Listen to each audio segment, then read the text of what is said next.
Go ahead. My name is Sophia Chemirs. My maiden name was Yampolskaya. I was born in Kiev in 1939. I had a very, very happy 2 years of my childhood. My father loved me so much, and also my mother. It was a beautiful life for all of us. What language did you speak in your hometown, at home? Russian. We spoke Russian. Okay. And that's all ended in 1941.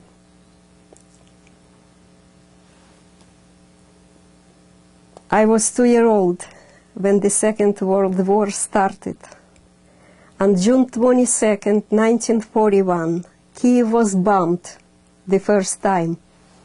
Between this time and September, when Germans took over the capital city of Ukraine, Kiev people already knew that Germans were killing Jews.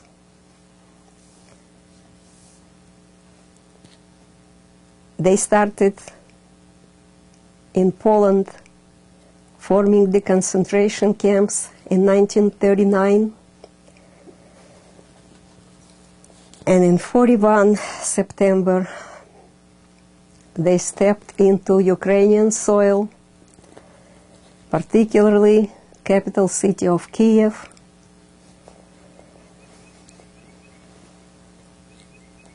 And started bombing the city.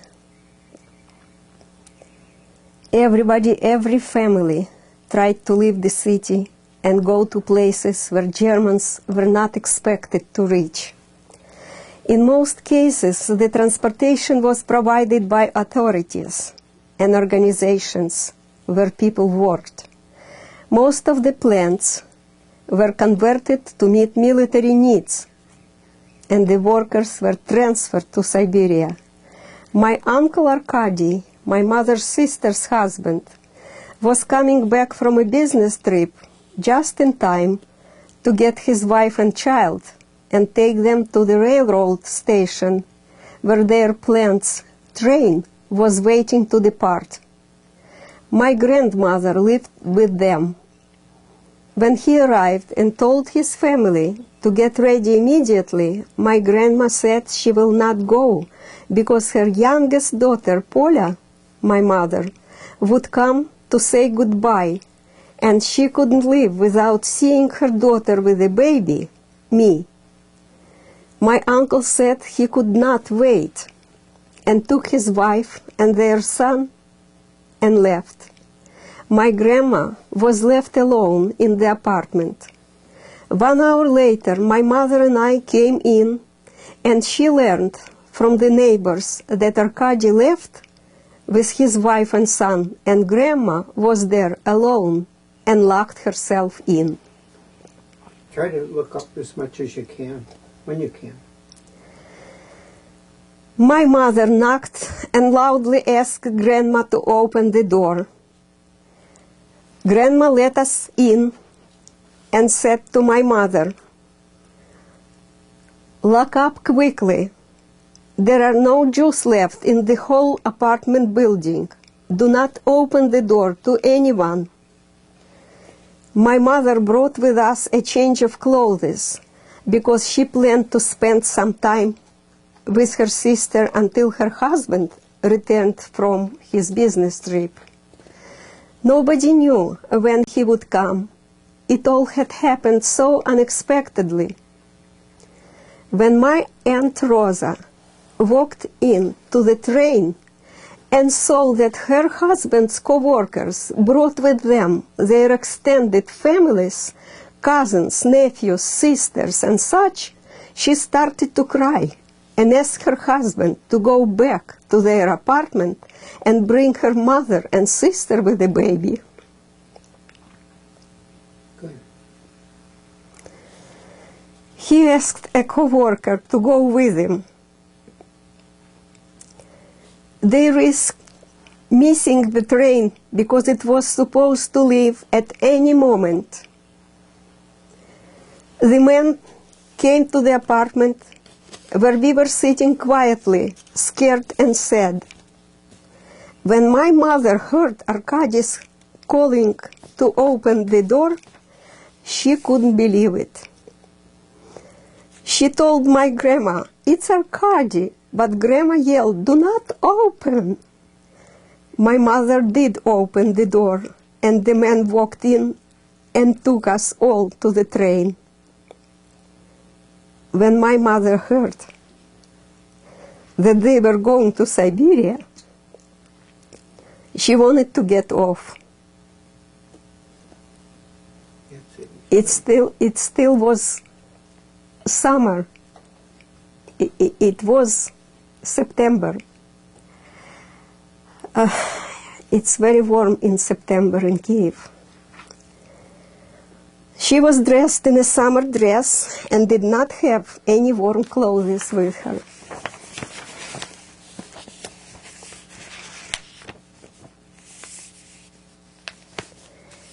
My father was left to protect the city with a small group of communists.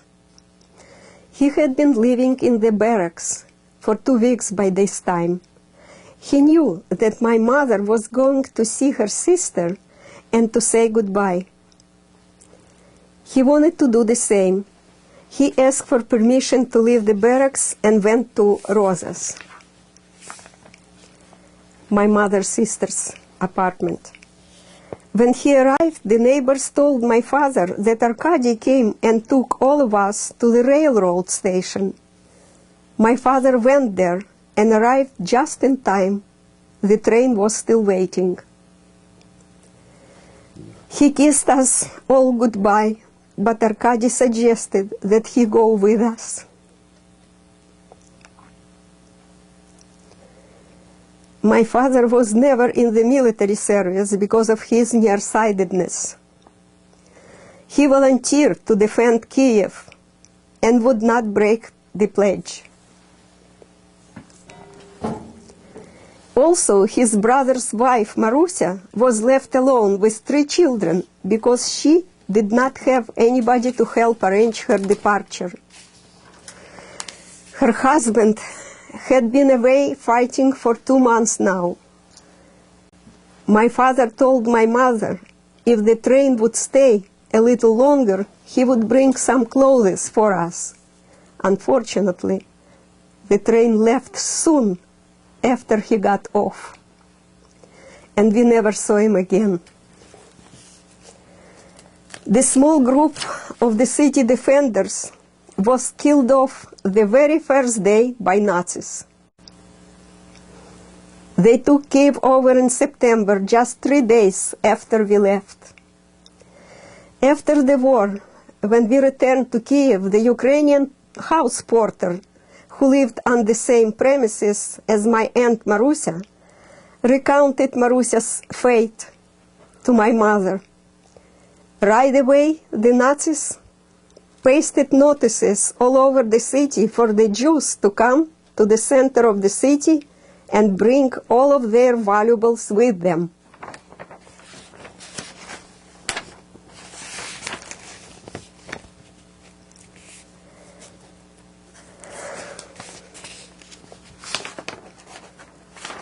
The porter explained that Marusia's sister sent her 6-year-old son from Moscow for the summer so that he could enjoy the warm climate and fresh fruits in Ukraine.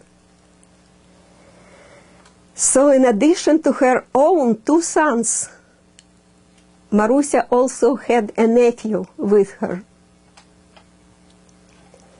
Marusia's sons were just 3 and 4 years old at that time. The Ukrainians were warned that they would be killed for hiding Jews. They gladly helped Germans to collect Jews and bring them to the center of the city. The porter continued her story by explaining that she walked Marusia and the 3 children half of the way to the Babi Yar ravine. 100,000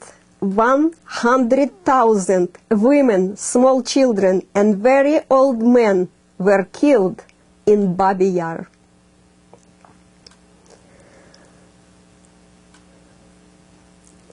"60,000 of the Jews were killed the very first week. Some of the Ukrainians witnessed the tortures. The procession of the Jews went through the whole city and came to the huge steep bank at the outskirts of Kiev. They were ordered to undress and put all their belongings in front of them. They were placed on the very edge of the ditch with their backs facing their killers, and the shooting began. Then the Germans filled up the ditch with earth. Some of the people were still alive. Ukrainians said they saw the earth move and heard the cries.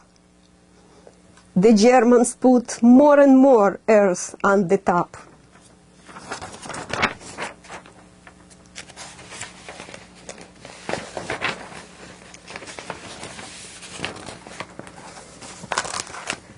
Throughout my life, the memories of my Aunt Marusia and my cousins have remained with me.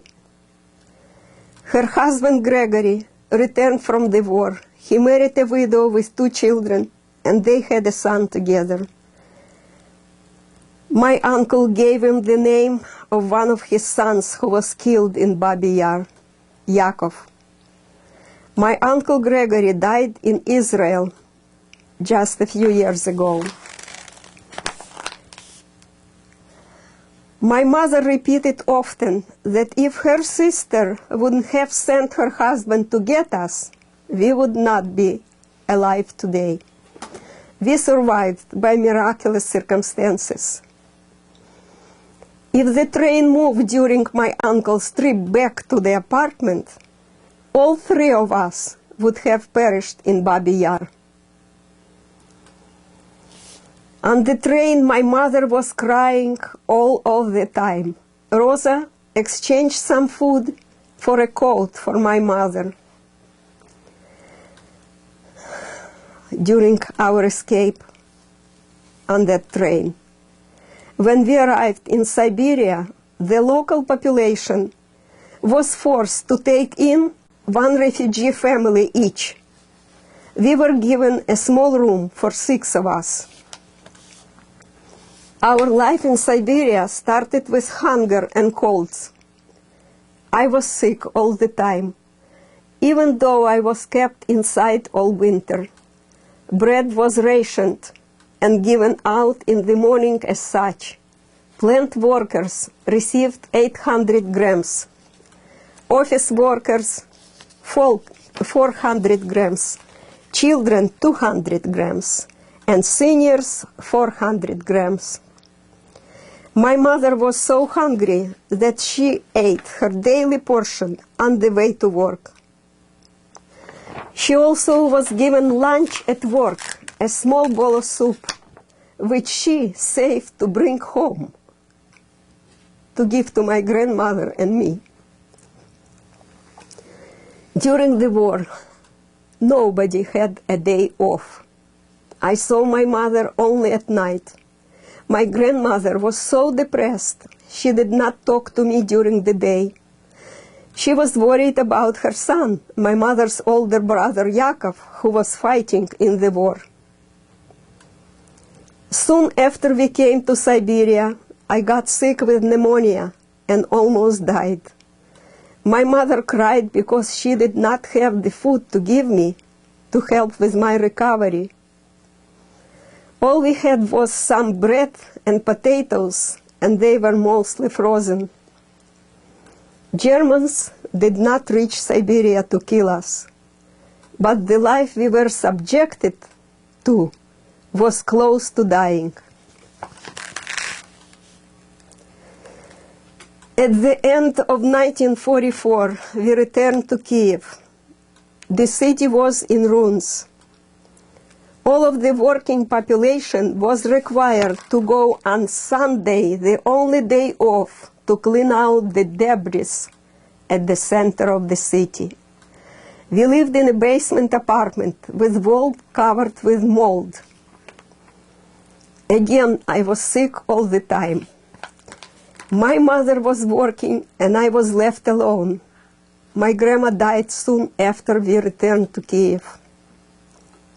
I recall my mother was crying after a doctor's visit with me. I asked her why she was crying, and she explained that I had a dystrophy, and the doctor said I needed to get 50 grams of cow butter per day. My mother did not have the money to buy it. It was not sold in a store and was very expensive on the market.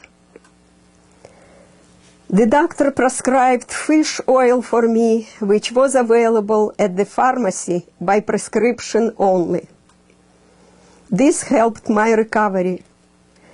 I was so tiny small that my mother kept me at the preschool until I was 8 years old. While there, I received 3 hot meals a day. When I began first grade, I could read and write because my mother took time to teach me at home. My mother was my hero and a best friend. She was multi-talented and loving and caring. She was a theatrical critic before the war.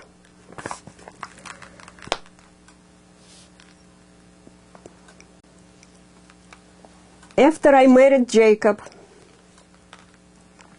in 1967, my mother remained living with me. After she passed away in 1975, we made a decision to immigrate to the United States. We applied for an exit visa, and after a waiting period, we were granted permission to leave the Soviet Union. We arrived in New York in February of 1977. We moved to Phoenix in 1981. Jacob and I have 2 beautiful children. Our daughter Emily is a teacher and a computer specialist, and our son Nick is an engineer. They do not live in Arizona, but they come to visit. My hobbies include writing poetry, knitting and crochet. I also enjoy jewelry making. We enjoy Sunday dinners with friends, and Jacob and I are members of a Reformed Jewish temple as well as the Phoenix Holocaust Survivors Association.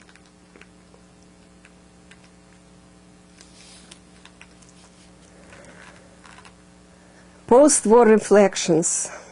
An incident that many people are not aware of is that Kiev's soccer team, Dynamo, was invited to play a soccer match against the Nazis in Kiev in 1941. They were ordered to play the Germans and lose. And knowing they would be killed in any case, they won the match.